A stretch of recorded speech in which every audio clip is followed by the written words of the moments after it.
Hi, I'm Alex Daly for Daily Driver. Today we are talking about Jeep Death Wobble, steering stabilizers, and trucks with live axle front suspensions. My 1998 Jeep Cherokee has a pretty thoroughly refreshed suspension, so I'm surprised there's some steering wheel vibes at around 60.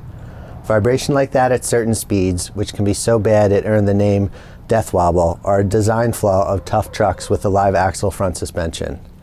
This means the front axle and differential and steering knuckles are all in one solid attached piece that moves up and down but not independently side to side. The design's advantage is in its toughness and simplicity. It's very easy to lift and just the best for slow speed rocky truck stuff that Jeeps specialize in.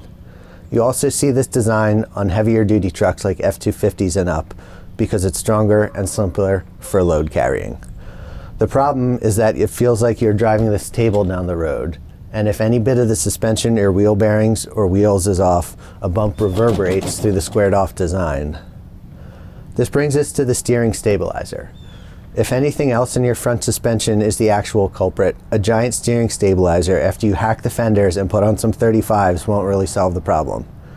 In my case, it was very apparent the steering stabilizer itself is loose.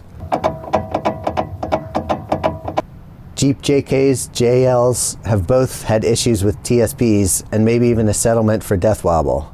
Now maybe most of those people should have brought Grand Cherokees, but let's dig in as I install this OEM Plus Old Man Emu stabilizer on this 2-inch lift Jeep Cherokee.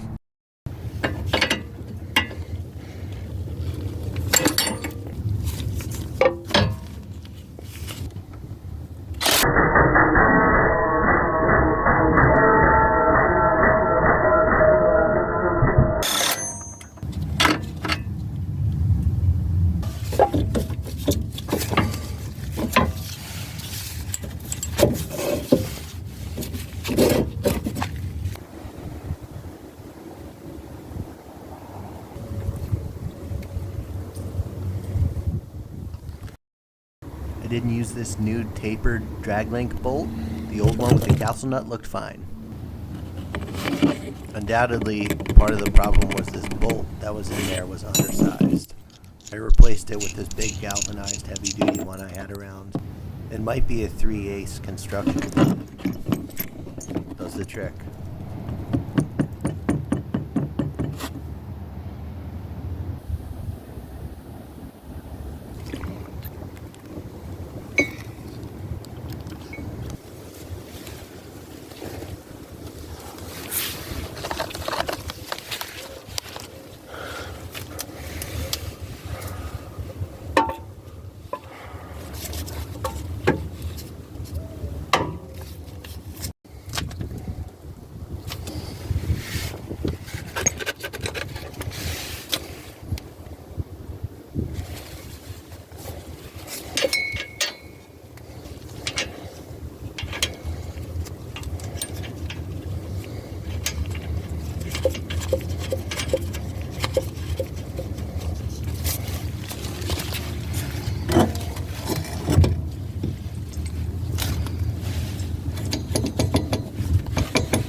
Alright, that was a pretty easy one. Should greatly improve steering feel.